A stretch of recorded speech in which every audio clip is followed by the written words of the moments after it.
Lévis sans interdit, bonjour Elisabeth. Bonjour Elisabeth. Bonjour Cécile, bonjour Patrick, bonjour à tous. Alors ce matin, l'Allemagne, si je puis dire, c'est le business avant l'Europe, parce que l'Allemagne a décidé d'acheter des avions de guerre, mais des Américains, des F-35 en l'occurrence.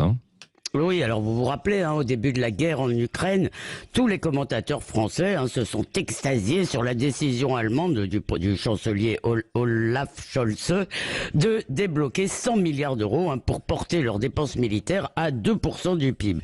Et l'IRIS, un institut de recherche stratégique, saluait ce changement stratégique majeur en ajoutant « Il faut que cet effort de défense allemand s'inscrive clairement dans un cadre européen et renforce l'Europe de la défense. » Eh bien, si j'osais dire, tu parles Charles, c'est raté. Les Allemands doivent en effet remplacer leurs vieux Tornado. De plus, il leur faut pour cela des avions qui sont capables de porter des têtes nucléaires américaines, les bombes B-61, puis ça se passe dans l'OTAN. Mais il était possible, enfin j'ai lu ça en tous les cas, d'adapter l'Eurofighter, un avion espagnol et allemand. Ils auraient aussi pu accélérer le grand programme SCAF, l'avion de combat, enfin c'est plus qu'un avion, mais tout un dispositif aérien de combat qui est conjointement espagnol, français et allemand. C'est une sorte d'Airbus militaire, mais ce programme patauge à cause des désaccords entre Dassault et Airbus. Et le Rafale, l'avion français, qui est jugé excellent par tout le monde et qui est beaucoup moins cher que le F-35 et qu'on aurait aussi pu adapter, il n'a même pas été mis en concurrence. Alors les Allemands invoquent l'urgence, donc ils vont acheter du matériel américain avec cette commande de 35 F-35. Et il se murmure que l'Espagne pourrait faire de même, donc le risque c'est que tous ces gens, qu'il n'ait plus vraiment besoin du nouvel avion qui devrait voir le jour en 2040. Quelle conclusion en tirez-vous alors ?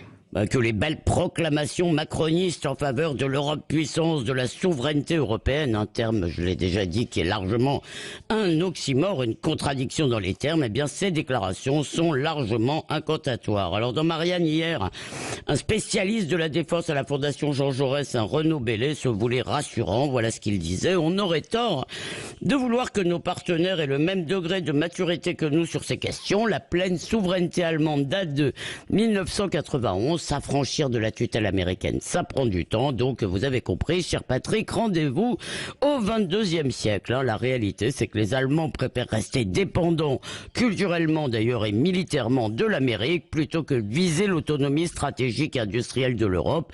Pour eux, la défense de l'Europe, c'est l'OTAN, c'est-à-dire l'Amérique.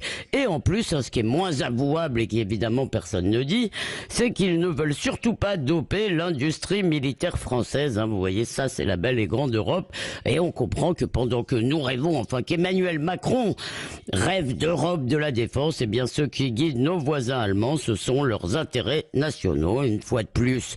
Et ça s'est un peu passé pendant tout le quinquennat d'Emmanuel Macron. La France apparaît isolée dans ce grand rêve européiste.